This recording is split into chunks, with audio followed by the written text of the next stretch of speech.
Morning. Morning. You know, there are three sets of gifts in Scripture. Romans 12, which is motivational gifts, or called gifts of the Father.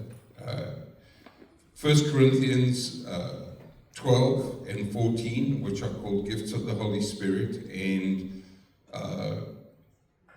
Ephesians 4, which are called gifts of the Son. Now, in the motivational gifts, there is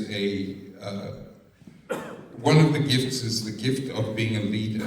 Now, over many years, I've done thousands of giftings tests, and there are almost nobody who falls under this category called leader, because it entails certain specific things. But every Christian is gifted, and because they're gifted, they influence people, and that makes them a leader. Now, sometimes they're parents, sometimes they're Sunday school teachers, sometimes they're elders in the church, or deacons, or various other things, and sometimes just at work. Because they live out of their gift, they are naturally leaders.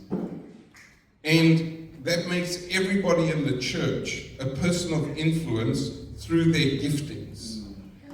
So when we talk about leadership and leaders in the church, we're not talking about people who stand up front. We are talking about people who live unto the Lord and influence others all around them. So that's everybody who sits here. And while one can quite easily teach leadership principles, what a leader is in the church is far more than a set of principles. He and she is a set of people with relationships who break through barriers in the workplace and in every other place that they find themselves.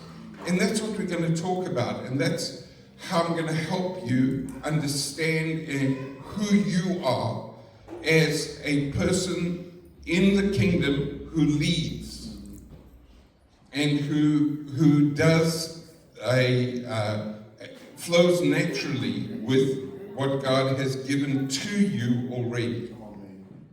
So we're looking forward to spending some time together.